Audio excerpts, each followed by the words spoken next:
Buenas noches, chicos. Disculpen la demora. Buenas noches, doctor. Ok. Sí puedo compartir la pantalla, ¿verdad? Sí, ¿no? Sí, doctor.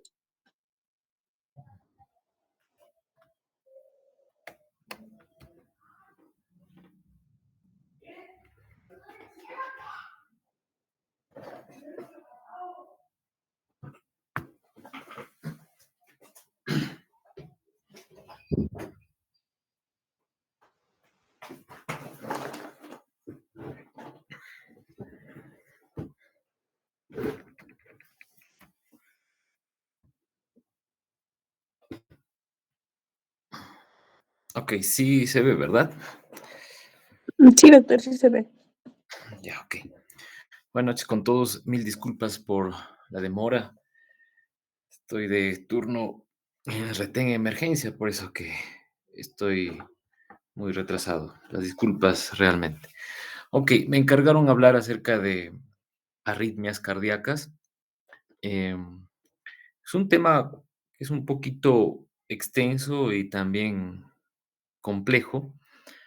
Sin embargo, vamos a hablar acerca de las más frecuentes, que nos puedan ayudar en el caso de repente enfrentarnos a un paciente con cierta arritmia, ¿no? Eh, las arritmias se llegaron a determinar recién, pues, cuando Beethoven empezó a registrar los electrocardiogramas, ¿no?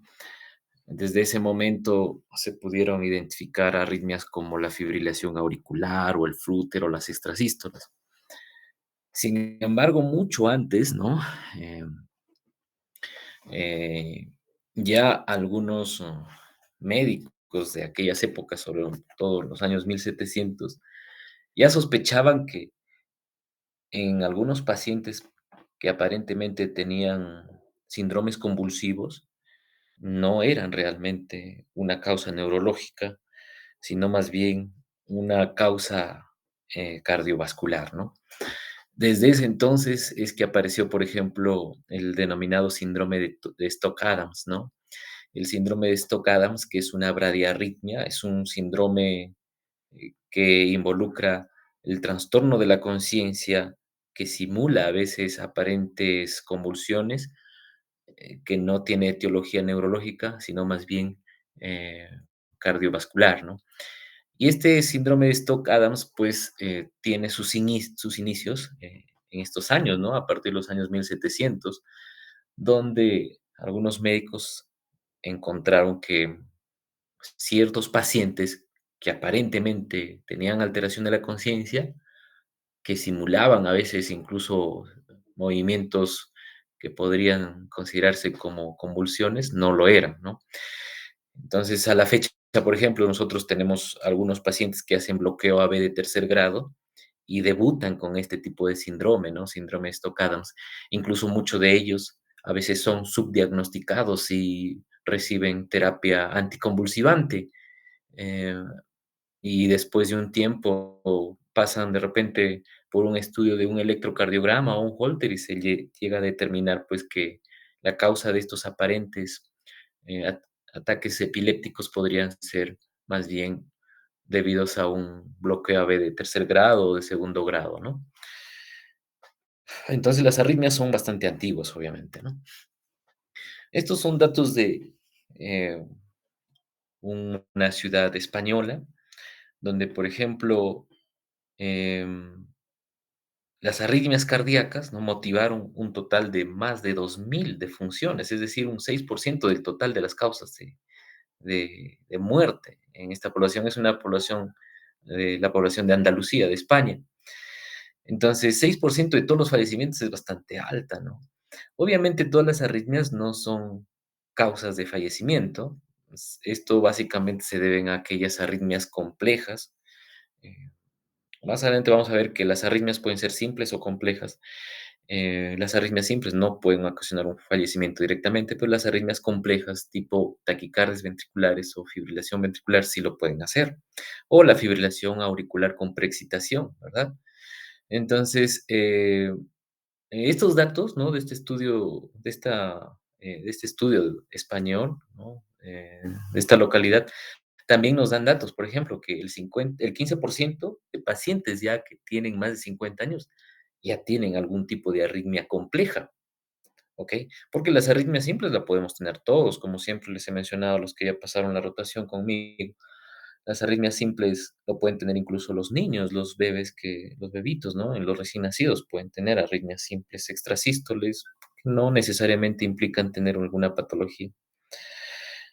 Okey, y también en estos datos epidemiológicos de esta ciudad, el 50% de los pacientes que fueron admitidos a hospitalización por algún tipo de enfermedad cardíaca correspondían, pues, a una arritmia, ¿no? Entonces, la prevalencia es desde la infancia, desde los recién nacidos, ¿no?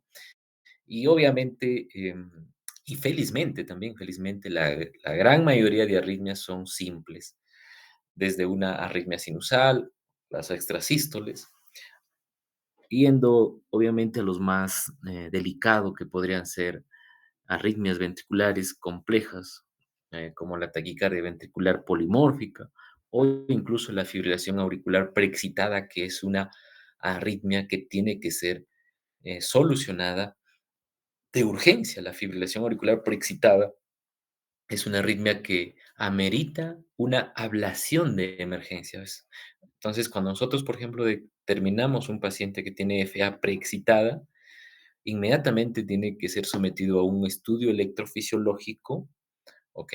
Y pues tratarlo con una ablación con radiofrecuencia, ¿no? ¿Por qué? Porque esta fibrilación auricular con preexcitación se puede generar en una arritmia ventricular compleja, una taquicardia ventricular o una fibrilación ventricular incluso, ¿no? Entonces, las arritmias, felizmente, la gran mayoría de prevalencia son de las arritmias simples, ¿no? Algo para recordar el potencial de acción, ¿no? Sobre todo para saber la génesis, más o menos en qué momento se podría producir las arritmias, ¿no? El potencial de acción, dependiendo de qué célula del miocardio vamos a valorarlo, pues el potencial de acción va a tener algunas variaciones, ¿no? Eh, este potencial de acción que ustedes ven acá es de las células ventriculares, ¿no? Y obviamente también de las células auriculares, pero diferencia mucho de las células marcapaso, ¿no? Sobre todo de las células del nodo sinusal. Las 4 fases que nosotros conocemos del potencial de acción, que se caracterizan por la apertura o cierre de ciertos canales iónicos, eh, va a verse alterada en algún momento y son las que van a causar en algún momento también pues la aparición de ciertas arritmias.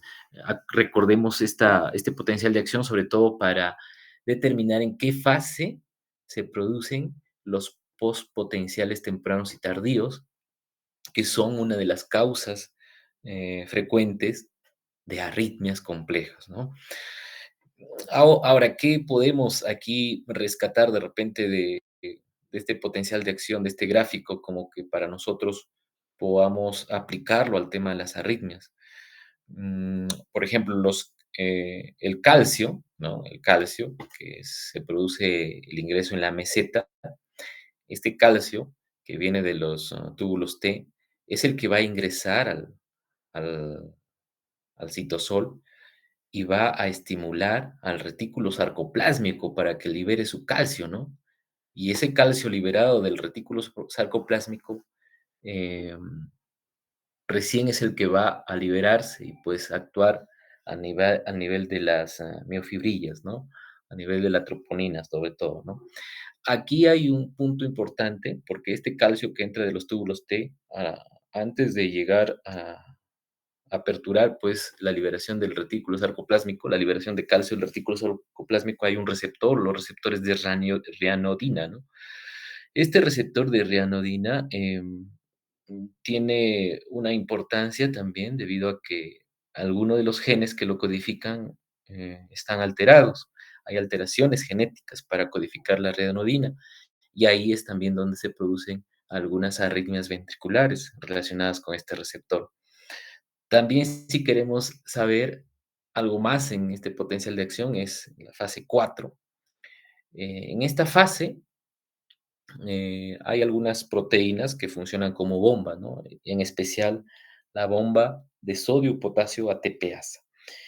¿Y por qué es importante esta bomba de sodio-potasio ATPasa? Muy aparte, pues, de contribuir al retorno del potencial en reposo, es importante porque es aquí donde los digitálicos van a actuar, ¿no? La digoxina, el celiranid, van a actuar en este punto, bloqueando esta proteína, ¿no? Esta bomba de sodio-potasio ATPasa, la van a bloquear y por tanto, pues, como se acumula mucho sodio dentro del citosol, este exceso de sodio se va a tener que intercambiar con calcio.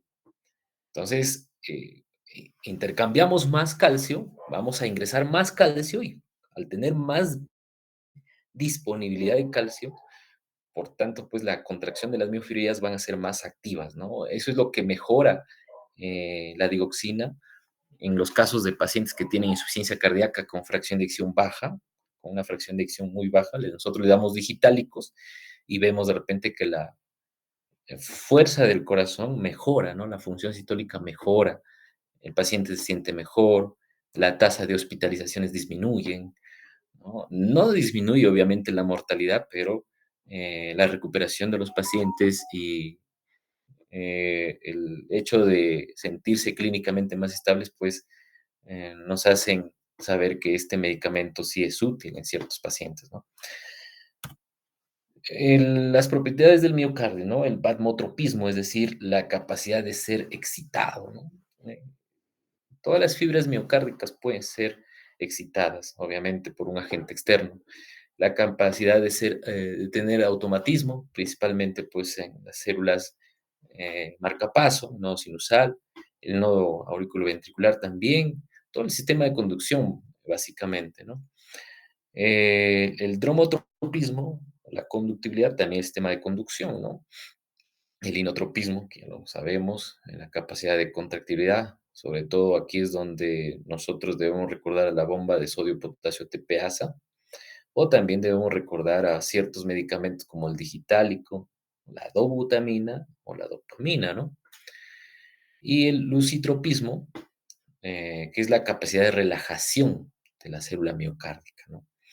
Generalmente, en las tres primeras propiedades del miocardio es donde se van a producir ciertas alteraciones que pueden desencadenar en arritmias.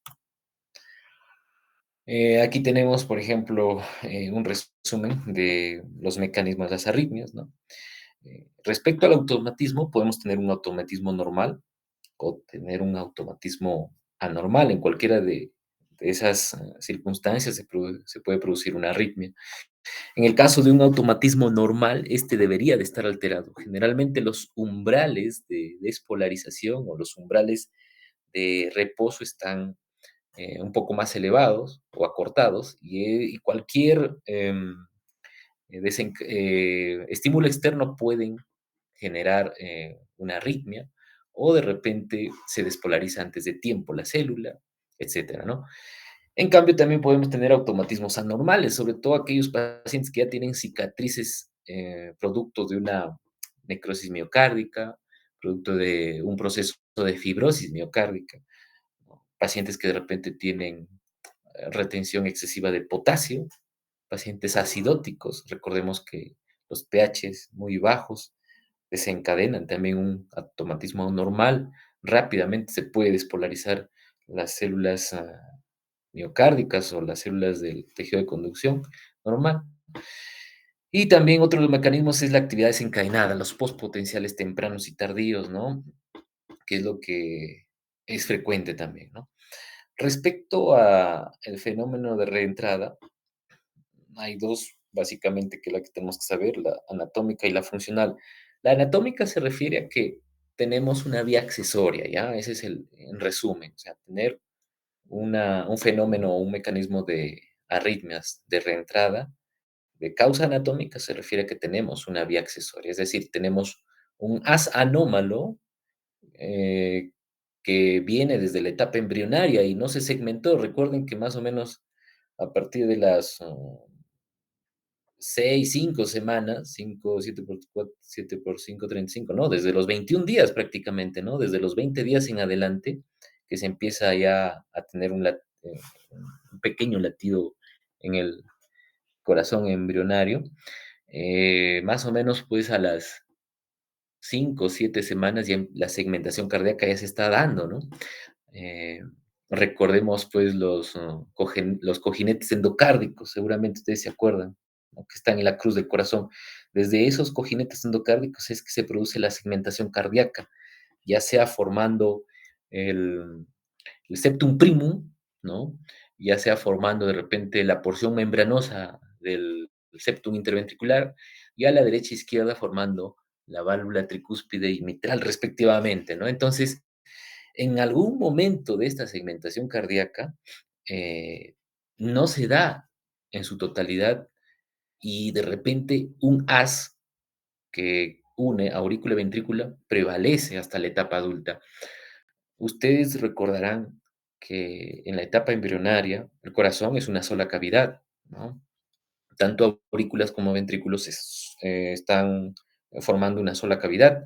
Es el mismo tipo de músculo. Y posteriormente ya se va diferenciando, ¿no? Entonces, una pequeña, unos pequeños haces musculares, auriculares, ventriculares, no se llegan a seccionar, por decirlo así, totalmente, y eso queda, y esa es la vía accesoria, ¿ok? Funcional, generalmente fenómenos de reentrada intranodal, ¿no? Dentro del mismo nodo AB. Esto es lo que les mencionaba, sobre todo en cuanto a las alteraciones del automatismo. Un automatismo normal alterado es un paciente que de repente simplemente por algún tipo de alteración hidroelectrolítica podría tener un automatismo normal alterado. Y tanto el potencial diastólico de membrana, que es la parte más baja, ¿no? No sé si me ven la flecha, aquí está, como el umbral empiezan a tener alteraciones, ¿no? El umbral de despolarización.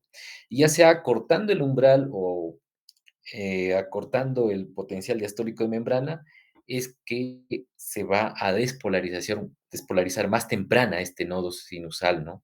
Sobre todo las células marcapaso. Y eso va a generar, pues, episodios de arritmias, sobre todo taquicardias, ¿no? Y las taquiarritmias, taquicardias auriculares, taquicardias supraventriculares, ¿no? El automatismo anormal, la mayoría de veces, cicatrizaciones miocárdicas, producto de infarto de miocardio, producto de una insuficiencia cardíaca, acidosis, episodios de descarga de catecolaminas, ¿no? Como la taquicardia sinusal catecolaminérgica de repente, o exceso de potasio, como en los pacientes con insuficiencia renal, ¿no? Estos son pacientes que tienen un automatismo anormal. Y la actividad desencadenada generalmente se debe a oscilaciones, ¿no? Del potencial de membrana, sobre todo, pues, en la fase 3, ¿no? En la fase 3 y 4. Al inicio de la fase 3, actividad desencadenada temprana o postpotenciales tempranos, y los postpotenciales tardíos al final de la fase 3 o durante la fase 3, ¿no?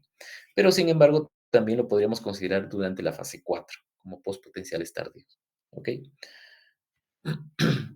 Y los fenómenos de reentrada, el fenómeno de reentrada anatómico, como les mencionaba, se debe a la presencia de una vía accesoria, el famoso Wolff-Parkinson-White, ¿no? O que puede ser funcional debido a que existe una vía de conducción rápida y una vía de conducción lenta dentro del nodo sinusal, que es algo normal, pero algunas de ellas pueden estar alteradas, ¿no? Y también puede generar en un tipo de taquicardia supraventricular.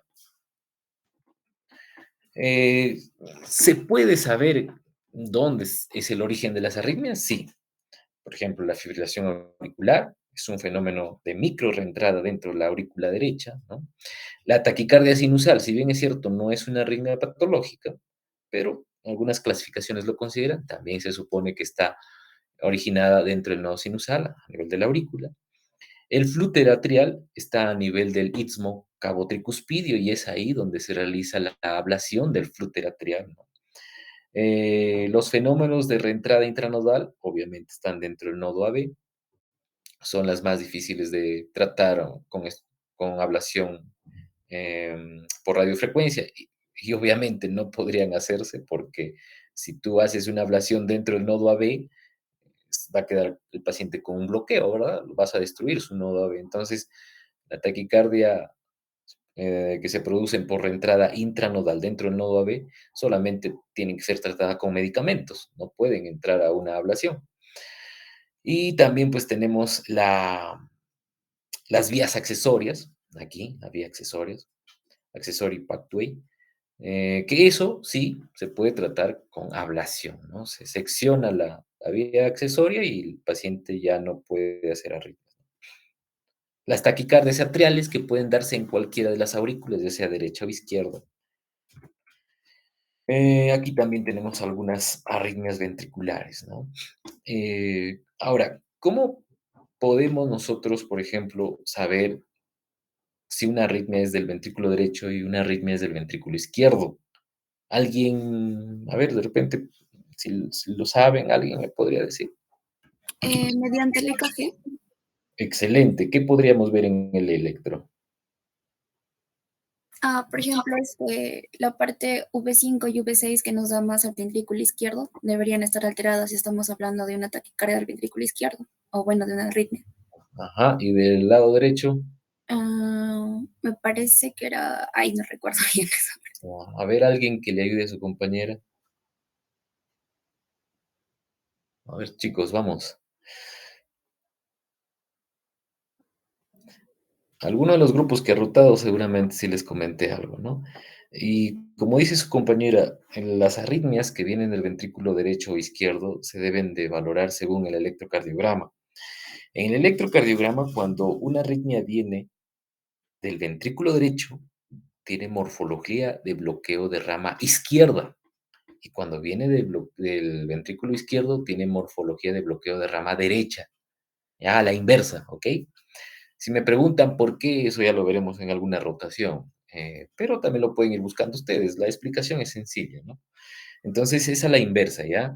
Eh, por ejemplo, tengo una extrasístole que tiene morfología de bloqueo de rama izquierda, significa que se está formando en el ventrículo derecho, ¿ok? Y si tiene morfología de bloqueo de rama derecha, se ha formado en el ventrículo izquierdo, ¿ya? A la inversa. Ese es un tip. Ahora, respecto a la evaluación de un paciente con sospecha de arritmia, ¿no? Obviamente, estos tres aspectos son fundamentales, ¿no?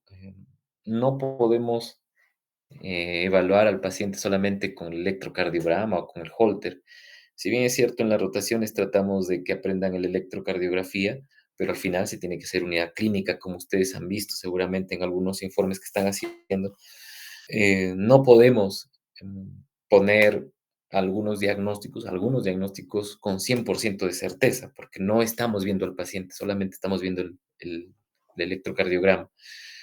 Pero hacer estos pasos eh, que vemos aquí, la historia clínica, el examen físico y los estudios auxiliares, son los que nos pueden ayudar bastante a saber qué es lo que tiene el paciente, qué tipo de arritmia, qué sintomatología y cómo tratarlo, ¿no? Em, en la historia clínica, antes de eso, en la historia clínica, nosotros tenemos que valorar, ni bien llega un paciente, o ni bien se enfrentan a un paciente con una arritmia aparentemente, ustedes tienen que valorar signos vitales, ¿no? Porque de eso puede depender la vida de nuestro paciente. Un paciente puede tener sus funciones vitales estables, eso nos va a ayudar a tener un poquito más de paciencia, a pensar un poquito más lento de repente, con más claridad, no nos vamos a desesperar mucho, Sin embargo, si nos enfrentamos a un paciente que llega con una taquicardia, una taquiarritmia, con frecuencias cardíacas muy elevadas,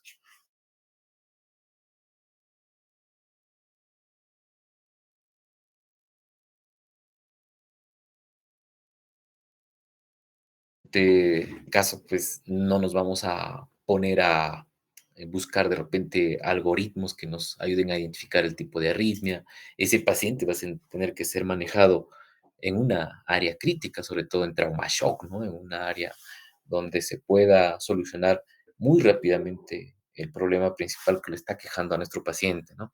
Entonces, funciones vitales es clave, ¿no? Presión arterial, saturación, medir la frecuencia cardíaca y según eso, presencia de dolor incluso, ¿no? Ya yendo un poquito más a la anamnesis.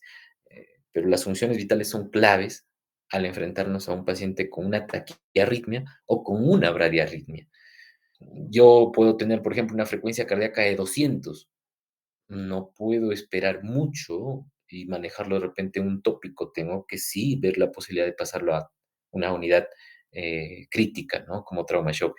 Si tengo una frecuencia cardíaca de 30 por minuto o 20 por minuto, no voy a esperar yo de repente hacerle toda la evaluación y recién después de una hora pasarlo a la emergencia, trauma shock, ¿no? A la área crítica.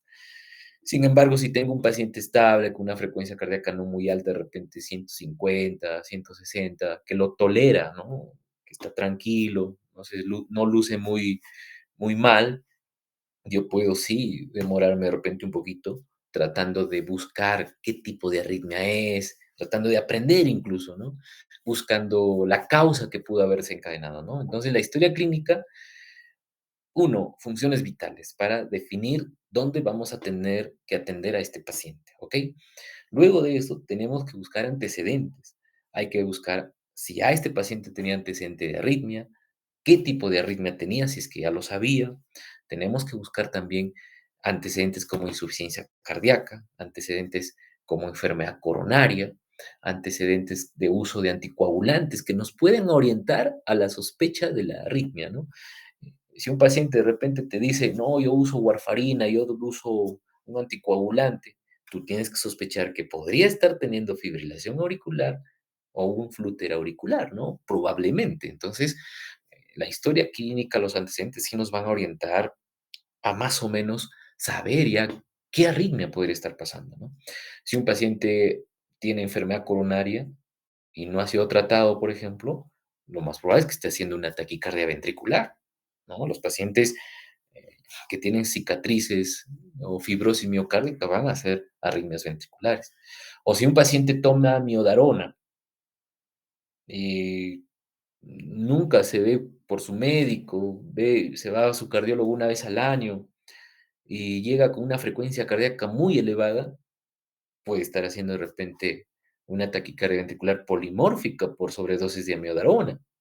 O de repente es un paciente que sí tiene su arritmia y toma digoxina, toma un beta bloqueador como, no sé, bisoprolol, atenolol, etcétera, o un calcio antagonista no dihidropiridínico como verapamil o diltiazem, y lo encuentras con una frecuencia cardíaca de 30, lo más probable es que sea una sobredosis de esos medicamentos, ¿no? Entonces, la historia clínica nos ayuda bastante, ¿no? Y también aquí es importante ver el desencadenante. Hay muchos pacientes que son aparentemente saludables y nunca tuvieron ningún problema, pero te dicen que estuve en una fiesta, empecé a tomar Red Bull mezclado con una bebida alcohólica, hacen su mezcla ahora los jóvenes, ¿no? Se dopan bien. Y después de unos minutos u horas empiezan con el corazón que les zapatea, ¿no? Hacen arritmias supraventriculares, taquicardias atriales. Y lo llamativo de esto, ¿no? Bueno, no es por decir algo gracioso, sino que lo llamativo de eso es que muchos pacientes jóvenes que se han expuesto de repente a sobredosis de cafeína por las sustancias estimulantes, cuando llegan a hacer arritmias, quedan con esa sensación durante muchos meses. Sería genial hacer incluso un estudio de eso, ¿no? No está descrito en la literatura, pero pareciera que el efecto de la sobredosis de la cafeína queda en los pacientes, ¿no? Y los pacientes después de debutar con esa arritmia, se lucen nerviosos, ansiosos, sienten que su corazón sigue con palpitaciones muy aceleradas, eh, buscan al cardiólogo con mucha más frecuencia, ¿no? Igual aquellos pacientes que hacen arritmias por sobredosis de alcohol, ¿no? El alcohol también te va a generar pues un automatismo anormal, ¿no? Y te puede generar también arritmias supraventriculares, fibrilación auricular alcohólica, por sobredosis de alcohol, perdón. Y también van a quedar durante muchos meses con esa sensación, ¿no? De palpitaciones. Le hacemos estudios y no encontramos nada, ¿no? Eh, entonces, la historia clínica es básica. Ahora, en el examen físico, lo más característico, vas a encontrar 2 cosas, ¿no? Si es una taquiarritmia, vas a encontrar frecuencia cardíaca muy acelerada, los latidos cardíacos taquicárdicos, puedes encontrar pulso deficitario, ¿no? Puedes encontrar de repente ruidos cardíacos muy bradicárdicos, la frecuencia cardíaca muy baja, puedes encontrar hipotensión, si es que es una arritmia que está comprometiendo ya, el estado hemodinámico, o puedes encontrar también pacientes con presiones muy elevadas, como por ejemplo aquellos pacientes que hacen bloqueo AB de tercer grado. Los pacientes que hacen bloqueo AB de tercer grado, con frecuencias cardíacas de repente, no sé, 40, 35 latidos por minuto, tú le mides la presión y va a estar en 200 su presión arterial. Y si tú nunca has visto un caso parecido, ¿tú qué vas a hacer en ese momento? Le vas a dar captopril sublingual, ¿no? Que la mayoría de médicos eh, nuevos hace. Y en la emergencia se usa mucho el captopril sublingual. No estoy en contra de eso, porque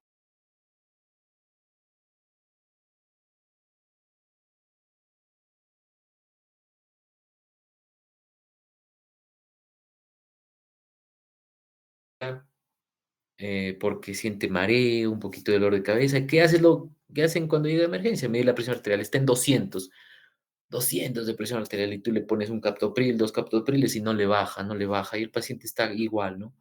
Y después por ahí viene el internito, le escucha el corazón y lo encuentra con una frecuencia de 40. Entonces, este es un efecto compensatorio, ¿no?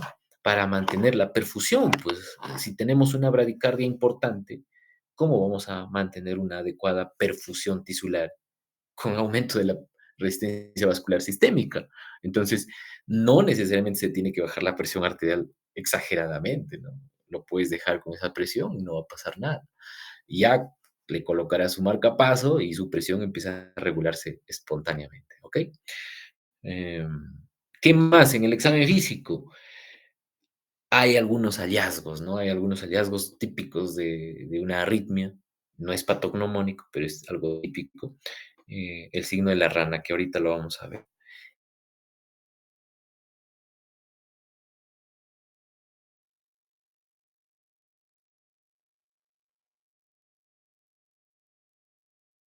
Pericárdicos, electrocardiograma de cajón, ¿ok? Y ahí vamos a poder, pues, nosotros saber qué podría estar pasando. Estas son las sintomatologías de un paciente con algún tipo de arritmia, ¿no? Sensación de palpitaciones, aceleraciones, o a veces dicen, siento que mi corazón está latiendo y después se para, ¿no? Típico de la extrasístole, ¿verdad?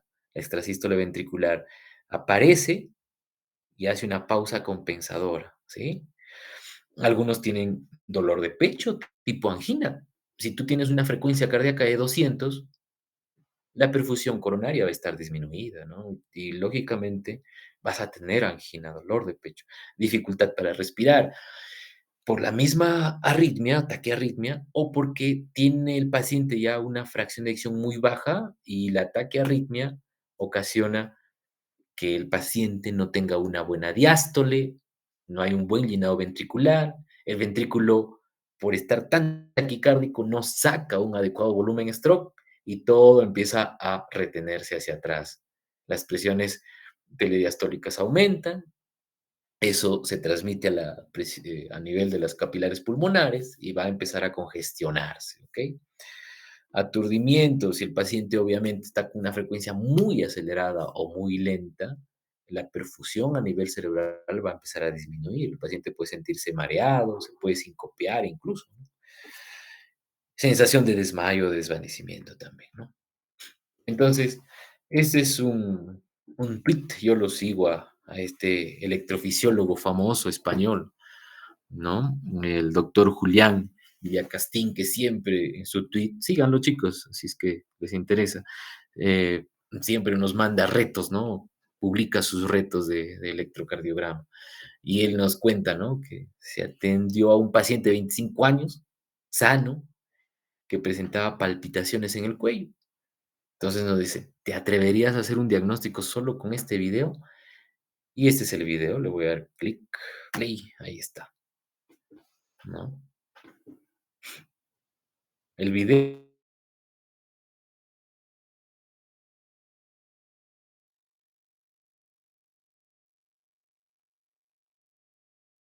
el de Doctor, acá. ¿Sí no lo ven mi puntero? ya, ahora sí. Sí, ya. Este es el video original, ¿ya? Y este lo hemos conseguido para que más o menos lo comparen. Entonces, ¿qué significa eso, chicos?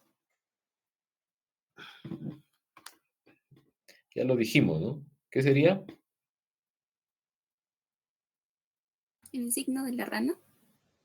El signo de la rana, ¿no? Entonces, las ranitas, cuando croan,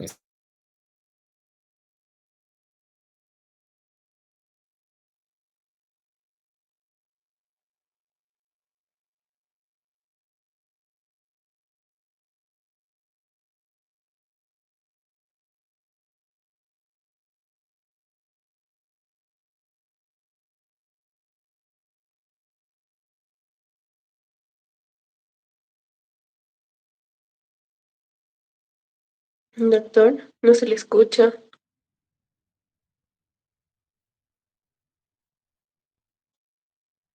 hecho así, ya tienes casi el...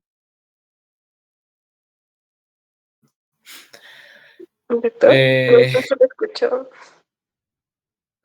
¿Cómo? No se le escuchaba muy bien. Allá, si llega tu paciente con este signo de la rana, ya tienes una alta sospecha de que al menos un 70% de que sea esta arritmia, que ustedes lo van a averiguar cuál es la arritmia, ¿ok? Ahora, respecto a otros datos, ¿no? Por ejemplo, en las mujeres es más frecuente la taquicardia paroxística supraventricular, sobre todo en pacientes más jóvenes. Y sí, de hecho que sí, en la emergencia se ven más mujeres que varones jóvenes que hacen taquicardia paroxística supraventricular, ¿no? En cambio, las taquicardias ventriculares la llevamos los varones, ¿no? Los varones tenemos más riesgo de taquicardia ventricular, sobre todo si ya tenemos algún antecedente de cardiopatía como insuficiencia cardíaca o cardiopatía isquémica, ¿ok? Aquí abajito dice Berkey Current Algorithm para el diagnóstico de taquicardia QRS ancho. Este algoritmo, búsquenlo, es sencillito, chicos. Solamente utilizando el AVR, la derivada AVR, podemos identificar si es una arritmia ventricular o es una arritmia supraventricular con aberrancia. ¿A qué me refiero? Este algoritmo, ya que aparece aquí en la fuente que hemos consultado, este algoritmo se utiliza para saber, al enfrentarnos a un electrocardiograma que viene con una taquicardia, pero con QRS ancho. Cuando una taquicardia viene con QRS ancho, yo voy a tener miedo porque puede ser una taquicardia ventricular y tengo que hacerle una cardioversión o una desfibrilación. Pero no todas las taquicardias con QRS ancho son taquicardias ventriculares.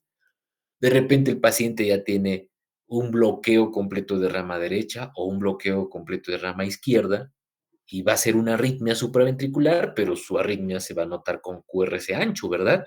Entonces, ¿cómo saber si es una taquicardia ventricular o es una taquicardia supraventricular con bloqueo de rama? El algoritmo de Berkey nos puede ayudar, ¿ya? Es solamente virando a VR podemos eh, identificar ese tipos de arritmia, ¿ya? Ok, siguiente, a ver. Bueno, en el interrogatorio, como ya lo mencionamos, ¿no? Ver si es que está consumiendo algún tipo estimulante o sustancias tóxicas,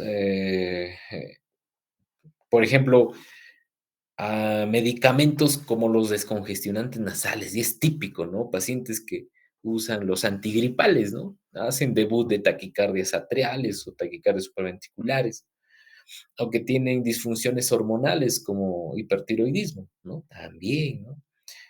Pacientes que que consumen medicamentos que prolongan el QT, como los antihistamínicos, como de repente los macrólidos, como de repente los antipsicóticos. Si ustedes buscan medicamentos que prolongan el QT, prácticamente les va a salir todos los medicamentos que ustedes conocen, excepto ¿quién? El famoso paracetamol, ¿verdad? Por eso que a todos nuestros pacientes tenemos que darle paracetamol, ¿ya? Aunque el paciente a veces nos trate mal por darle solo paracetamol, ¿ya? Entonces, muchos medicamentos prolongan el QT, ¿ya? Aquí solamente hay algunas. Okey, ¿qué más? Ajá, y por ahí alguien me preguntó: "Doctor, ¿qué son las ondas A en cañón?". Ah, ¿cómo se producen? Ya, eso es una pregunta para su examen, pues, chicos, ¿ya? ¿Cómo se forman las ondas en cañón de la yugular? ¿Ya? Eso lo dejamos para no es que no lo sepa, ¿no? Sino que tenemos que dar una tarea para que ustedes investiguen y al menos saquen una buena nota. Okey, seguimos a ver. Los estudios electrocardiograma de inicio, y si no encontramos nada en el electrocardiograma, porque a veces son arritmias paroxísticas, o sea, aparecen y el paciente hasta que llegue la emergencia con terrible tráfico que hay, a mitad de camino desaparece. Llega a la emergencia sin arritmia, frecuencia cardíaca de 60, el médico que lo atiende no le cree, se regresa a su casa y a mitad de camino de nuevo le aparece, ¿no? De nuevo y regresa a la emergencia y así está, ¿no? Entonces, ¿qué hacemos ahí? Mejor le pedimos un holter de 24, 48 horas, incluso hay de 3 meses, pero que son holters implantables, como pequeños marcapasos pequeñitos, ¿no? Que se van debajo del tejido celular subcutáneo. Ahora, este es eh, los algoritmos o la clasificación de arritmias, hay varias. Ustedes pueden elegir la que mejor lo puedan entender, ¿ya? Esta es una que aparece incluso en el librito, en el Vélez o en cualquier otro librito que estén consultando, ¿no? Es una clasificación, pero después de esta diapositiva vamos a ver otra clasificación que yo también les recomiendo, ¿no? Entonces, a las arritmias, según su origen o su frecuencia cardíaca o el modo de presentación, se clasifica de la siguiente manera, ¿no? Origen, supraventriculares o ventriculares, dependiendo de qué. Supraventriculares por encima del nodo AB y ventriculares por debajo del nodo AB, es decir, dentro de los ventrículos, ¿no? Y aquí, por ejemplo, tenemos en esta imagen, aquí, si ven mi mouse, aquí está, tenemos dos tipos de arritmia, ¿no? Esta es una arritmia ventricular con QRS ancho. Miren cómo está el QRS, es ancho. Y aquí tenemos una arritmia supraventricular, ¿no? Con QRS estrecho. O de repente sería un ritmo sinusal nada más, ¿no? Un ritmo sinusal, ¿no? Pero esa es la diferencia. El QRS ancho es ventricular, QRS estrecho es supraventricular. Por la frecuencia cardíaca, taquiarritmias, frecuencias cardíacas por encima de 100, y bradiarritmias, frecuencias cardíacas por debajo de ¿cuánto? 60. 60, ¿no? Entonces aquí, quien ha copiado esta diapositiva lo ha escrito mal, pues, ¿no? Puesto menos de 100, está mal, ¿verdad? Está mal. Entonces, la próxima vez, chicos, no copien diapositivas, ¿ya? Entonces, modo de presentación, paroxísticas, ¿no? Aparecen y desaparecen. Permanentes o crónicas, es decir, aquel paciente que ya sabe que tiene su arritmia. Sí, doctor, yo tengo mi arritmia, tengo mi taquicardia paroxística supraventricular con reentrada auriculoventricular. Es un Wolf con vía accesoria a nivel del septum. Te dice todo a veces el paciente. ¿Y para qué viene? Ah, vengo para mi medicamento, tenga su medicamento, ¿no? Entonces el paciente ya lo sabe que tiene su arritmia, ¿ok? Eh, Ahora, ¿cómo podemos nosotros, al tener un paciente con arritmia, intentar llegar al diagnóstico? La primera opción es evaluar la duración del QRS, o sea, ver si es que es QRS ancho o QRS estrecho. Y como ustedes ya saben, el QRS o puede ser mayor de 0.12 o menor de 0.12 segundos o 120 milisegundos, ¿no? Entonces, QRS estrecho, menor de 120 milisegundos. QRS ancho, mayor o igual. Acá faltó mayor o igual, también es mayor o igual de 120 milisegundos. Entonces, aquí tenemos dos arritmias, miren. Una arritmia supraventricular y una arritmia ventricular, que podría ser ventricular, o de repente es una supraventricular con aberrancia. Voy a darle un poquito de zoom, a ver. Ok, esta es una taquiarritmia QRS estrecho. Si estoy con una taquiarritmia QRS estrecho, yo respiro y digo, esta la puedo diagnosticar. Me es más fácil. Las supraventriculares son más sencillas de diagnosticar, más fáciles, incluso de manejar, ¿no? Entonces, eh, los que ya han rotado conmigo tienen que darse cuenta de que tenemos que primero ver cómo está la calibración, ¿no? Cómo está la velocidad, el voltaje. Luego empezamos en orden, cómo está la onda P, cómo está el PR, cómo está el QRS, cómo está el QT. Luego analizo morfología de la onda P, analizo el PR nuevamente, analizo alteraciones del QRS, analizo el segmento ST, el QT corregido, presencia de anormalidades en la onda T, etcétera. Pero a mí, doctor, me interesa saber qué tipo de arritmia es. Lo que pasa es que pues tienes que analizarlo, intentar analizar todo para que saques algún diagnóstico, ¿no? Pero hagamos el intento, ¿no? Eh, no debería adelantarme en esta diapositiva porque si no, de repente los que todavía no tienen un poquito de experiencia en los tipos de arritmias se van a confundir, pero hagamos el intento. Tengo que ver primero si está en ritmo sinusal o no. Y para ello tengo que buscar la onda P, ¿no? La onda P. ¿Dónde debo buscar la onda P? En la D2, la derivada de 2. Y aquí tengo una onda P, P, QRS y la onda T. Luego aparece de frente un QRS con su onda T, QRS, onda T. Solamente aquí aparentemente hay una onda P. ¿Y cómo estoy seguro? Porque si yo bajo la manito, aquí en D3 también se grafica, mira. Y arriba en D1 también está. Entonces, aparentemente hay un ritmo sinusal, pero felizmente este electrocardiograma nos ha registrado una derivada larga, que en este caso es V1. Entonces aquí veo una onda P bifásica, luego no encuentro nada, sigo buscando, aquí hay otra, pero está metida, aquí hay otra, ¿no? Aquí parece que también. Entonces aquí es un ritmo sinusal, pero alternado con otro ritmo que no es sinusal. Entonces, ¿qué puede ser? Lo más probable es que sea una taquicardia atrial multifocal combinada con un ritmo sinusal, ¿no? Ahora, doctor, no sé por qué. Lo que sucede, chicos, es que la taquicardia atrial, el PR es cambiante. Miren, acá hay una onda P. Esta es una onda P. Y miren el PR, es variable. El PR es aquí más largo, aquí es más cortito, ¿no? Aquí también un poquito más corto, aquí más largo. Entonces, probablemente sea una taquicardia atrial multifocal. Pero ya lo vamos a ver en otros electros, ojalá que tengamos ahí. Ahora, nos vamos aquí. Aquí sí la cosa es un poquito más compleja, ¿no? Tenemos una taquiarritmia QRS ancho. Cuando tenemos una taquiarritmia QRS ancho, automáticamente yo tengo que decir, esta es una taquicardia ventricular. Pero la otra alternativa sería que sea una taquicardia supraventricular, pero con bloqueo de rama. Ahora, ¿cómo saber cuál es cuál? El algoritmo de Brekey nos va a ayudar, ¿ya? Los criterios de Brugada también, ¿no? También. Pero los algoritmos de Brekey es un poquito más sencillo, chicos. Solamente se ve AVR, nada más. No lo vamos a tratar el algoritmo ahora, pero traten de aprenderlo, ¿no?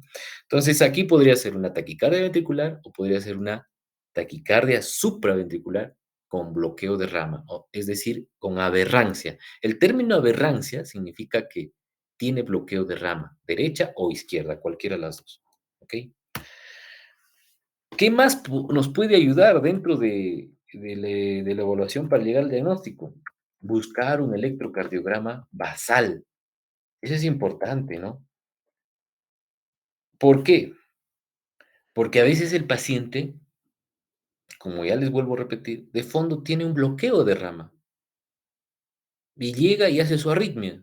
Pero si ya sabíamos que tenía bloqueo de rama, nos va a ayudar a solucionar a dar con el diagnóstico. Por ejemplo, aquí en el electrocardiograma que dice basal, esto es EKG en ritmo sinusal.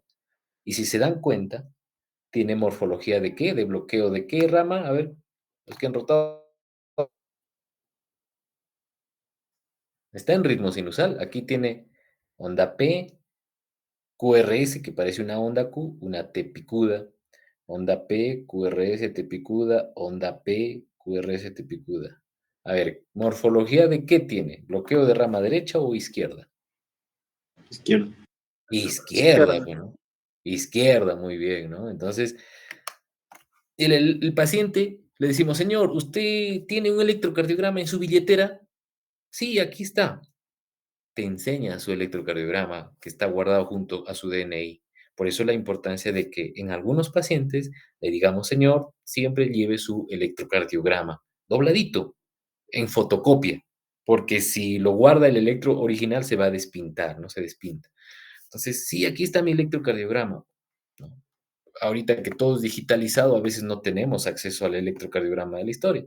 Entonces, este paciente con este KG basal llega con una arritmia, y esta es la arritmia. Y miren, ¿no? Miren los complejos, ¿cómo son? ¿No? Aquí está, a ver, este es V6, aquí es V6 y aquí está V6, miren, aquí. ¿Tiene la misma morfología o no? Sí, miren. Miren el QRS con su T negativa. QRS, T negativa. V6, V5, V4. El V4 no es tan igual. A ver, V1 y V2. Miren, sí, como una onda Q con su T picuda. Ondas Q con T picuda aquí. Entonces, no tenemos pierde, es una taquicardia supraventricular con bloqueo de rama izquierda. Ah, facilito, sí, pues facilito porque el paciente nos dio su electrocardiograma de bolsillo, ¿no? Pero no, la cuestión es atenderlo al paciente, ¿no? Podemos pedir. Y a veces estamos por ahí divagando, divagando, ¿y ahora qué es? ¿Qué tipo de arritmia? Y a veces nos puede ayudar también esto, ¿no? De pedirle al paciente un EKG de basal que tenga, ¿no? Ahora, en este EKG también podríamos aplicar el algoritmo de Berekei para saber si es una supraventricular o una ventricular. ¿Cuál es lo malo? Que no tenemos AVR. Ok. Segundo punto, evaluar el intervalo RR. Intervalo RR. Tenemos dos opciones. Es un RR irregular o rego. ¿Ok? Y aquí tenemos, miren, tenemos. Sí lo ven, ¿verdad? Para no darles un ya. Sí, acá tenemos cuatro electros en total. En este caso tenemos RR irregular, intervalo RR irregular, miren. Aquí está un poco más largo, aquí está un poquito más corto. Y aquí tenemos un latido que no es igual al resto, ¿no? ¿Qué tipo de latido sería este de acá? Estos dos latidos. A ver, ¿alguien? Extrasístoles, Una extrasístole, ¿no? ¿Qué te parece? ¿Extrasístole supraventricular o ventricular? supraventricular, doctor. ¿Ya? ¿Alguien da más? A ver, ¿alguien más que diga supraventricular o ventricular? ¿Y por qué? No, muchachos, no los estoy viendo. Ya saben, tienen que equivocarse. A ver, ¿qué tipo de extrasístole sería? Supraventricular. Ya, 2-0. A ver, ¿quién más? Ventricular por el QRS ancho, tal vez. Ventricular igual. 2-2. A ver, ¿quién más? Un desempate. Necesitamos uno más. ¿Hay más? ¿Alguien más que se anime? Vamos, chicos. Vamos, ya son las 9:18. Entonces lo dejamos en un empate. A ver, ¿alguien más ve para definirlo bien? A ver, la delegada, ¿qué le parece, doctora? ¿Supra o ventri? Ventricular, doctor. Ventricular, ¿no? Entonces, es una ventricular, ¿ya? Sí es ventricular. ¿Por qué? Por el QRS ancho, como dijo alguien por ahí, ¿no? Miren el QRS del ritmo basal, es estrechito, ¿no? Y aquí es más ancho. Y la ventricular tiene trastorno en la repolarización, es decir, una T muy picuda o una T muy baja, muy negativa. Ventricular, ¿ok? Muy bien participar. Y acá también tenemos, ¿no? QRS, perdón, QRS estrecho con RR irregular, aunque no es tan estrecho, ¿no? RR, ¿no? RR regular, ¿no? QRS, una onda acá y luego otra onda. ¿Qué sería esto de acá? A ver, alguien que me diga. Tipo de arritmia. Flutter. Un Luther. flúter, un Flutter. flúter. Muy bien, flúter, bueno, flúter. Y acá tenemos otro electrocardiograma, también el intervalo RR regular, regular, ¿no? Este es de un electrocardiograma que ahora uno de sus compañeros lo vio, eh, aunque no, a él le dimos en ritmo sinusal. Aquí no está en ritmo sinusal. ¿Puede identificar el ritmo sinusal? No, no hay onda P.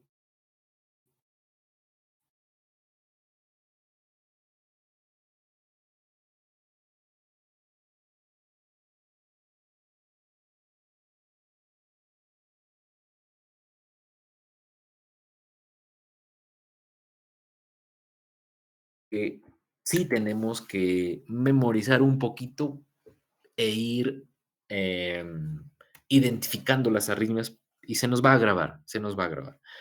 Entonces, en resumen, ¿qué tenemos que hacer? Uno, primero, obviamente, ver si hay ritmo sinusal. Y yo siempre les he dicho, no logran identificar la onda P, no lo ven la onda P, es arritmia. Es arritmia, ¿qué más puede ser? No hay onda P, arritmia. ¿No?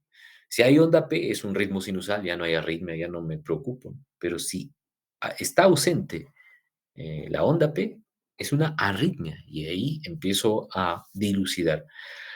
Esta arritmia puede ser una bradiarritmia o una taquiarritmia dependiendo de la frecuencia cardíaca, ¿no? Y yo puedo valorar, como les dije, con QRS ancho, QRS estrecho. QRS estrecho, aquí está, y QRS ancho, que puede ser como morfología de bloqueo de rama derecha o izquierda. Si tengo QRS estrecho, tengo que preguntarme, ¿el intervalo RR es regular o es irregular? Y para cada una de esas alternativas hay tipos de arritmia. En el caso de un QRS ancho, igual, RR regular o irregular. Entonces yo puedo tener taquiarritmia, QRS estrecho, RR regular. O puedo tener bradiarritmia, QRS ancho, RR irregular, ¿no? Puedo hacer esas combinaciones, ¿no? Por ejemplo, y de todas estas clasificaciones, hay algunas que son más frecuentes y siempre memoricen las más frecuentes, ¿ya? Por ejemplo, acá tenemos el RR regular. Tenemos una taquicardia auricular focal. ¿Y cómo identifico una taquicardia auricular focal? Yo encuentro en un electrocardiograma o en un Holter un ritmo sinusal normal primero y luego empiezan a aparecer ondas P de diferente forma a la onda P sinusal normal. De repente una onda P chiquita, o de repente es una onda P muy grande, o de repente es una onda P negativa, o de repente es una onda P bifásica. Entonces aparecen onda P diferente a la onda P sinusal. Así de fácil, chicos, ¿ya? Pero todas esas ondas P que son diferentes a del nodo sinusal, todas esas ondas P tienen que ser iguales, porque acá te dice taquicardia auricular focal. Póngame un ejemplo, doctor. Ahorita vamos a ver algunos ejemplos, ¿no? ¿Quién más? El flúter auricular con conducción AV fija. Aquí está el flúter, este de acá, ¿no? QRS estrecho, RR regular, ¿no?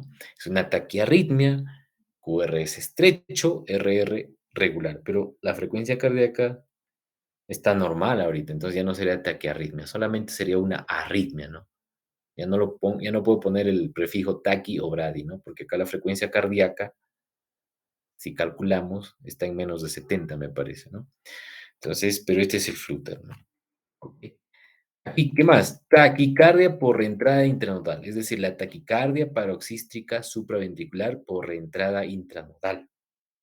O la taquicardia por entrada AB con conducción ortodrómica. Esta es una taquicardia con vía accesoria. La diferencia entre esta y esta sí existe, sí se puede notar, pero es un poco compleja, ¿no? Entonces, por eso, estas dos, la taquicardia por entrada intranodal y la taquicardia por entrada auriculoventricular, las dos generalmente le llamamos taquicardia paroxística supraventricular, ¿no? ¿Cuál sería el ejemplo? Esta de acá, chicos, ¿no? Taquicardia paroxística supraventricular. QRS estrecho, no se ve la onda P y el RR regular. Esta es una taquicardia paroxística supraventricular, esta de acá. ¿Ok? Muy bien. Y en el RR irregular, lo que siempre les digo, ¿cuál es la arritmia más frecuente, la arritmia patológica más frecuente? Fibrilación auricular. No vamos a ver ondas P y el intervalo RR es irregular. ¿Ok? Y el flúter también con conducción AB variable. Es decir, tiene esta misma forma, pero el intervalo RR es más variable, ¿no? Algunos más cortos, otros más largos, pero todos tienen estas ondas que son las ondas F mayúsculas de los fenómenos de macro reentrada dentro de las aurículas, del istmo caboticuspideo, perdón. Y para QRS ancho también tenemos alguna de esas, ¿no? Las RR regulares a la cabeza, lo que siempre nos va a generar un poco de temor, y bueno, no es un poco de temor, nos va a generar temor realmente la taquicardia ventricular. La taquicardia ventricular, tener un paciente con una taquiarritmia QRS ancho, pero con RR regular, esa es una taquicardia ventricular, ¿no? Nos va a dar un poco de miedo. Siempre en el área de emergencia, chicos, hay un criterio cuando no tenemos mucha experiencia, ¿no?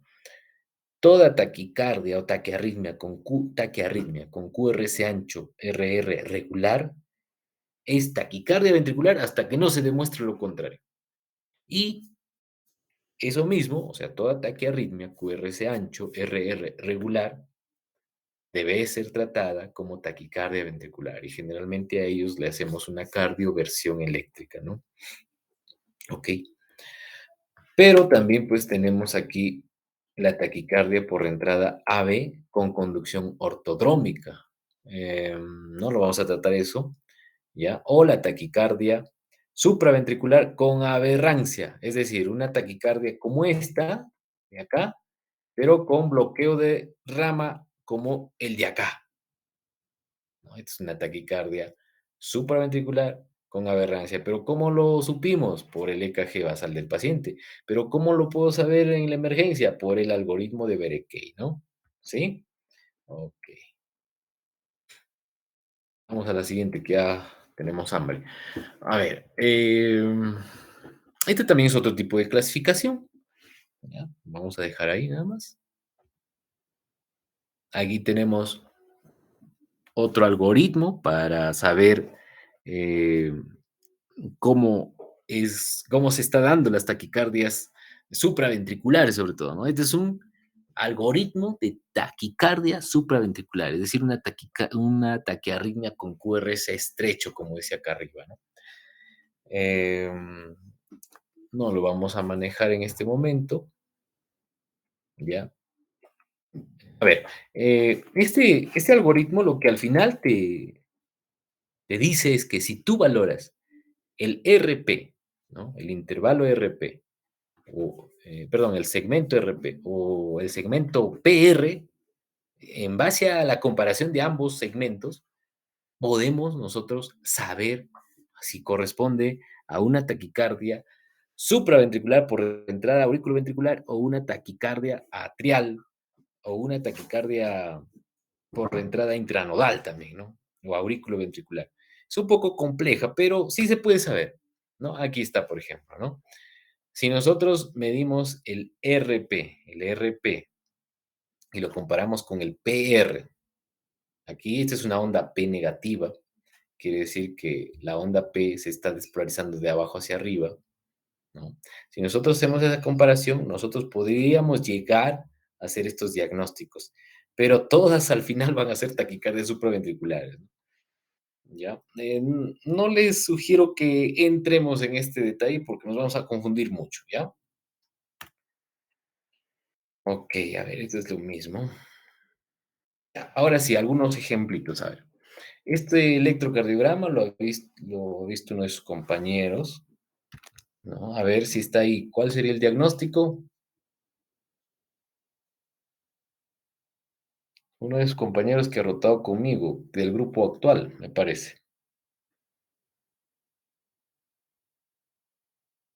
El que siempre llega tarde. El día viernes lo hemos visto, este electrocardiograma. ¿Cuál sería el diagnóstico? ¿No está en la clase? ¿Cómo se llama tu compañero, Sí, doctora? doctor. Buenas noches. Ay, a ver, ¿cuál es el diagnóstico? Bueno, en este caso era una arritmia, no se encuentra el- la onda P. También vemos que tiene una onda delta. Ya. Esa es la onda delta. Esta Ajá. jorobita. Esta jorobita es la onda delta. Ya, entonces, ¿qué arritmia es? Es ¿Cuál una fue el arritmia. diagnóstico? ah, Esa ahí no la terminamos. ¿Cómo que no lo vamos a terminar? A ver, alguien de sus compañeros que se acuerde.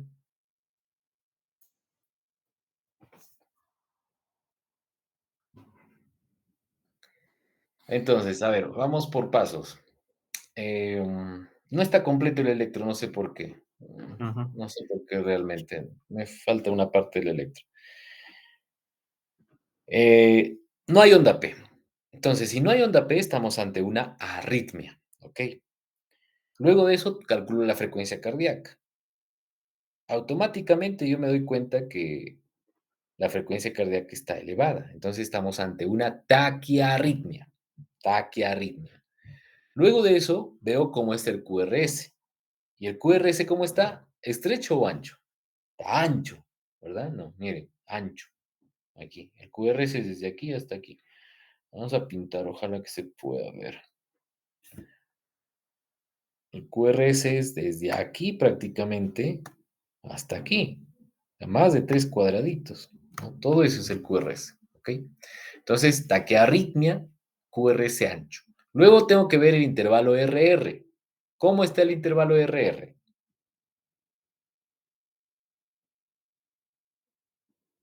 Irregular. Irregular, ¿no? Entonces tengo una taquiarritmia, QRS ancho, RR irregular, ¿ok? Entonces tengo que ponerme a pensar, ¿cuál de todas estas es? Qué aburrido. Ah, no, pues, ¿por qué? ¿Quién está a la cabeza, chicos? Aquí está a la cabeza. Sé que se nos va. Hacemos spoilers. Entonces, ¿quién está a la cabeza? La fibrilación auricular con conducción aberrante, es decir, con bloqueo de rama. Podría ser, ¿sí o no? Entonces, una fibrilación auricular con bloqueo de rama. Podría ser. Puede ser un flúter con conducción AB variable y aberrancia. No, porque en el flúter, ¿qué tiene que ver? Las ondas F mayúsculas, ¿sí o no? Esta la descarto. ¿Puede ser una fibrilación auricular con preexcitación? Sí, como el Ronaldo, ¿no? Siu. Entonces, fibrilación auricular más síndrome de preexcitación, sí. ¿Por qué? Uno, no hay onda P. Dos, RR irregular. Ahí nada más ya digo, tengo fibrilación auricular. Segundo punto, encuentro la onda delta. Todo esto es la onda delta. Esto es la onda delta. Esto, esta joroba, esta jorobita. No en todas se ve con claridad, ¿ya? Es la jorobita de la preexcitación. Entonces, es una fibrilación auricular con preexcitación. Pero si uno de ustedes me hubiera marcado fibrilación auricular con bloqueo, con conducción aberrante, o sea, que tiene bloqueo de rama, normal, para mí sería válido porque ustedes están en proceso de aprendizaje, ¿no? ¿Sí o no? Pero nadie de ustedes me debería de poner taquicardia ventricular. ¿Por qué? Porque la taquicardia ventricular generalmente es RR regular, excepto pues la taquicardia helicoidal-polimórfica, ¿no? Pero la taquicardia helicoidal-polimórfica no se ve de esta manera, no se ve de esta manera, ¿ya? Entonces vamos descartando así, ¿ya? Hay que ir grabándonos algunas alternativas, lo más frecuente, ¿no? Entonces una FA con preexcitación ventricular, ¿ves que no te acuerdas? Y eso lo dijimos, ¿no? Siguiente caso. No es un electrocardiograma total, esto es una porción de un Holter. ¿Ya? Ahora, busco onda P. ¿Hay onda P o no hay onda P?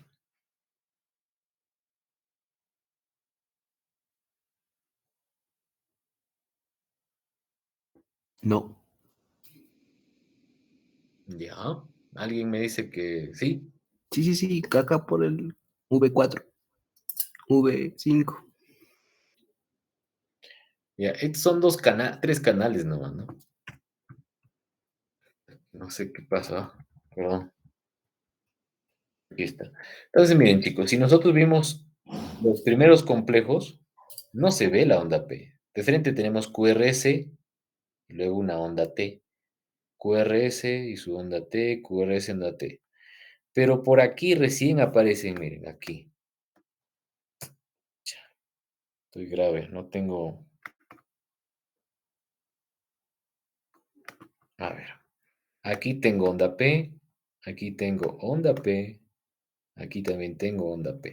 Entonces, toda esta zona sí está en ritmo sinusal, ¿verdad? Toda esta zona está en ritmo sinusal. Pero lo que le precede, no hay onda P. Y si no hay onda P, que esta es una arritmia. Ya, con eso ya tenemos un 10% de la pregunta. Entonces, ¿qué tipo de arritmia? Ahí está el detalle, ¿no? Entonces, a veces es necesario ver de atrás para adelante, ¿no? Si lo consideramos, o bueno, de adelante para atrás, como quieran. Aquí hay onda P, onda P, onda P. Y aquí, ¿qué será? ¿Este será una onda T? ¿Y este de acá qué será? Miren. Mm. Entonces, ¿saben qué ha pasado acá, chicos? Esta es una onda P también. O sea, esta puntita de acá es una onda P. Es una onda P retrógrada que se está formando después del QRS. Esta es una onda P, esta es otra onda P, onda P, onda P, onda P. No, usted me está engañando, doctor. No me está engañando, ¿no? Entonces veámoslo, pues miren, aquí está la onda P. ¿Y esta qué es? Onda P también. Aquí también, miren, cómo cambia la conformación, la forma, ¿no? Es muy puntiaguda para decir que es una onda T. ¿Y cuál es la onda T? Aquí está tu onda T negativa, miren, chicos. Aquí. Entonces hay que mirar todas las derivadas, ¿no? ¿Ya? Es una onda P retrógrada, es decir, hace QRS, onda P. QRS, onda P. Es una onda P retrógrada.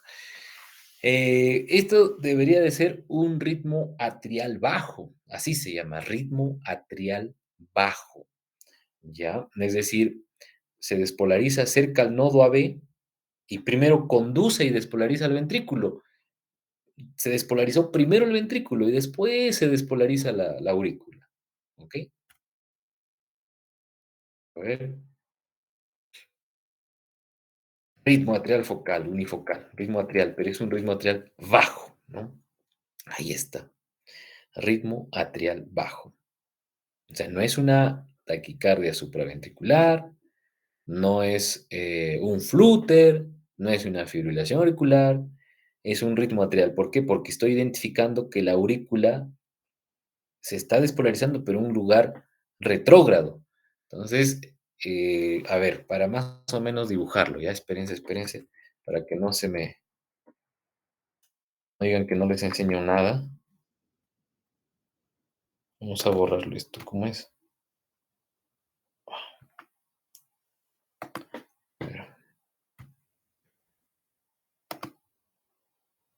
Ya, vamos a ver acá. Entonces, este es tu corazón.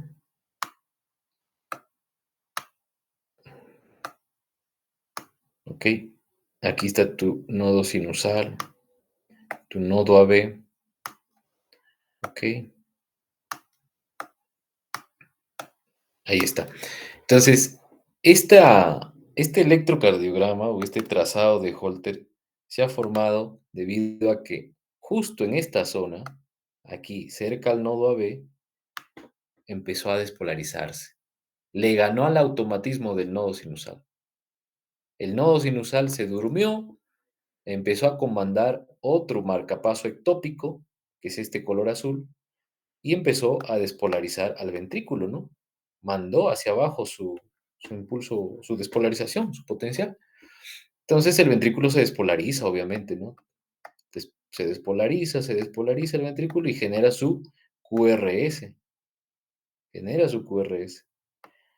Y obviamente este impulso viaja hacia arriba y hacia abajo al mismo tiempo, ¿eh? Al mismo tiempo. Pero por estar más cerca al nodo AB, primero alcanza a despolarizar los ventrículos y después recién despolariza la aurícula, que debería ser una onda P negativa en el electrocardiograma, porque está yendo de abajo hacia arriba. Entonces, doctor, usted me está engañando, porque en este electrocardiograma la P está hacia arriba. No, lo que pasa, muchachos, es que es un trazado de Holter. Y en el trazado de Holter a veces la onda P se puede ver así, ¿ya? ¿Ok? Pero eso es la explicación. Ya una onda P retrógrada. Ahora sí, aquí hay otro casito. A ver. ¿Qué les parece? A ver. ¿Está en arritmia o no? ¿Está en ritmo sinusal? Arritmia. Arritmia. Claro, ¿no? Estamos en una arritmia. ¿Por qué no veo la onda P? No, doctor, aquí está la onda P negativa. Pucha, ¿y estas qué son? No, no, pues tiene que haber una onda P como un electrocardiograma normal. No hay onda P, estamos ante una arritmia, ¿no? ¿Qué será? ¿Una taquiarritmia o una bradiarritmia? Taqui. Ya, a ver, ¿quién más?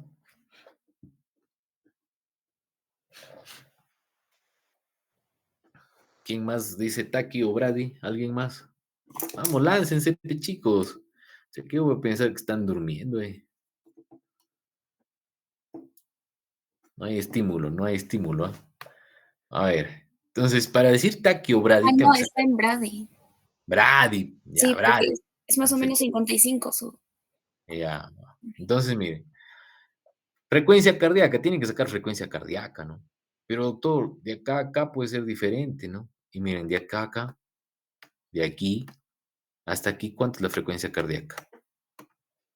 Ya no sé, aquí sale que entre este QRS y el siguiente hay 4 segundos de duración, ¿no? En este caso estamos ante una bradiarritmia, chicos. Bradiarritmia, ¿no? Si bien es cierto, acá está 350, 150, 100, 75, 64 por acá. Aquí estará 300, 150, 100, 75, 64. De repente estos complejos de acá, los primeros, no está con frecuencia cardíaca tan baja, pero de aquí hasta aquí, imagínense, es una tremenda pausota. Entonces, esto es una bradiarritmia.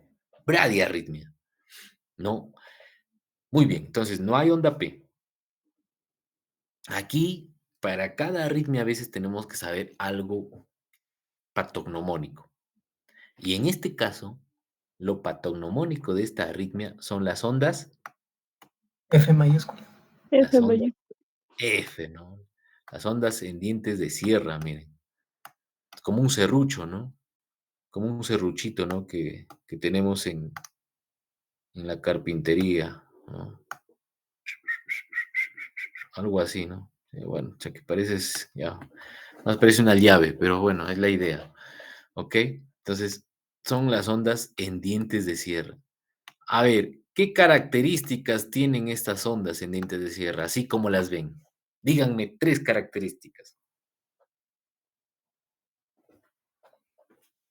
Son simétricas. Simétricas, ¿qué más? Regulares. Regulares, ¿qué más?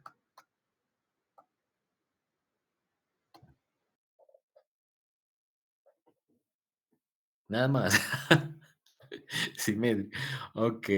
Entonces, Equidistantes. equidistantes, ¿no? Póngale todas las características que quieran, pero todas son gemelas. Todas tienen la misma forma, tamaño, duración, altura, eh, voltaje, como ustedes quieran llamarlo. Todas tienen la misma forma prácticamente, ¿ya? No se van a poner a buscar pequeños detalles, ¿no? No, doctor, acá veo un poquito más pequeñita. No, no, no, pero todas son prácticamente las mismas. Y ustedes pueden sacar la frecuencia de despolarización, sí, de aquí a aquí, o de aquí hasta aquí. 300 latidos, 300 despolarizaciones por minuto está la aurícula con este flúter. La aurícula se está despolarizando a 300 veces por minuto. Imagínense que todo eso pasara al ventrículo, va a ser una fibrilación ventricular. Ahí la importancia del nodo AB, ¿verdad? ¿Sí o no? Entonces, de esas 300, ¿cuántas nada más pasan? Una, dos, tres, cuatro, ¿no? 4 ondas F y un QRS, 4 ondas F y un QRS. O menos 3 acá se ve, ¿no? Entonces es una bradiarritmia. Y si yo sé que las ondas F mayúsculas se presentan en qué arritmia, Luther. en el flúter, ¿no? QRS estrecho o ancho, flúter auricular. El QRS puede ser estrecho o también puede ser ancho, pero lo que tengo que buscar son las ondas F mayúsculas. Ahí está. Esta es una pausota, ¿no? Donde se ven las ondas F. Otro casito. ¿Qué les llama la atención? ¿Está en ritmo sinusal o no?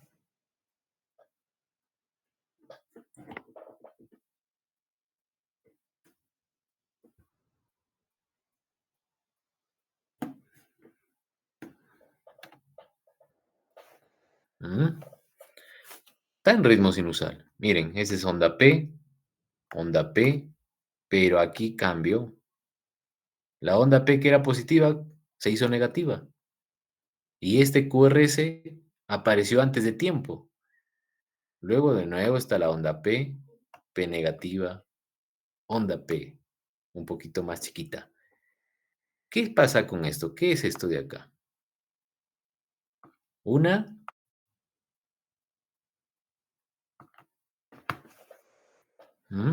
aquí también se ve. Extra, Esto no es- extrasístole, extrasístole, supra o ventri. Supraventricular. Supraventricular, ¿no? Supraventricular. Las extrasístoles supraventriculares tienen unas características. ¿Cuáles son esas características? Una o dos, díganme, al ¿Onda menos. P invertida? O una onda P diferente, de diferente forma. ¿Ya? ¿Qué más? QRS normal. QRS, en vez de normal, mejor le diríamos QRS de igual morfología que los QRS que le preceden o del ritmo sinusal. ¿Ok? ¿Qué más? Intervalo PR corto. El PR puede ser corto o variable. Puede ser corto o variable, ¿ya? Pero de diferente tamaño que el PR del ritmo sinusal. ¿Qué más podría haber? Hay una pausa compensadora. Exacto. Miren, las pausas compensadoras no solamente se presentan en las extrasístoles ventriculares, también se presentan en las supraventriculares, miren, ¿no? También hay una pequeña pausa compensadora. Entonces, la pausa compensadora es más frecuente en las ventriculares, pero también en la supra, ¿ya? ¿Algo más de repente?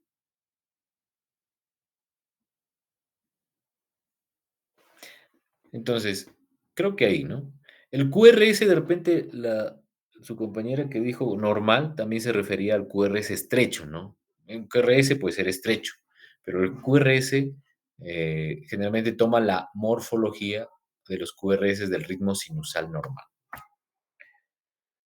Es el último, creo. A ver, ¿hay onda P o no hay onda P?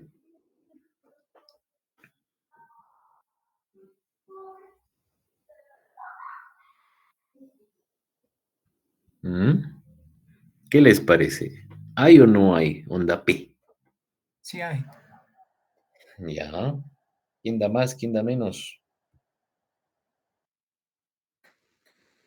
Entonces, a veces tienen que ponernos todo el electro, pero no me acuerdo por qué he puesto así por pedazos, pero bueno. A ver, miren, en V1, aquí hay onda P. Esta también es una onda P. A ver, vamos a V2. Aquí, aquí también pareciera. Aquí parece, aquí también, pero en el resto no. Entonces, esto, chicos, puede ser un ritmo sinusal mezclado con una arritmia supraventricular. ¿Y qué tipo de arritmia supraventricular? Tengo que ver, pues, cómo es, miren. El intervalo RR de acá a acá tiene la misma distancia que este de acá. A simple vista, no, ¿verdad? Entonces hay un RR variable. Entonces, lo más probable es que aquí tengamos un ritmo sinusal mezclado con una fibrilación auricular. O sea, por momentos aparece su ritmo sinusal y por momentos hace fibrilación auricular. ¿Por qué? Porque no veo las ondas F, perdón, no veo la onda P, no veo onda P, aquí no hay onda P, aquí tampoco hay onda P, y el intervalo RR es variable, ¿no? Pero es muy cortito como para sacar una buena conclusión. Y acá, esas son taquicardias ventriculares, chicos. Taquicardias ventriculares. Ya. Doctor, ¿esto no es un flúter con vía accesoria? Porque podría ser, ¿sí o no? Mire, ¿no? Cualquiera diría, doctor, usted nos ha dicho que es de la vía accesoria, esta jorobita. Tendría que ser un flúter, perdón, una fibrilación con preexcitación, como el EKG anterior, pero ¿cuál es la diferencia, pues? Acá debe estar. Acá está. ¿Cuál es la diferencia? Que el intervalo RR, ¿cómo es acá? Irregular, ¿sí o no? ¿Y cómo está acá en este electro? El intervalo RR, ¿cómo está? Regular, ¿sí o no? Entonces no voy a decir una fibrilación auricular con preexcitación, no. Aquí ya es una taquiarritmia, QRS ancho, RR regular. Y toda taquiarritmia QRS ancho con RR regular lo manejo y lo considero taquicardia ventricular hasta que no demuestre lo contrario con mi algoritmo de Berenquey. Entonces, estos dos, estas dos imágenes les va a venir en su examen para que me digan a ver cómo se aplica el algoritmo de Berenquey, por qué es una taquicardia ventricular. Ya el algoritmo de Berenquey es chiquito, cortito nomás, chicos. Es una taquicardia supraventricular. Con esto ya no corresponde ya. Manejo ya no vale. Ya no vale. Muy bien, chicos. Hemos terminado. Algo que de repente quieran compartir o que no haya quedado claro. Téngannos piedad en el examen, por favor. Que no nos ven. No, en su examen va a venir cosas simples. Ahora, quien el doctor Córdoba nos pide 5 preguntas nada más. La verdad, de esas 5, no sé cuáles considerará, ¿no? Ahorita les envío el,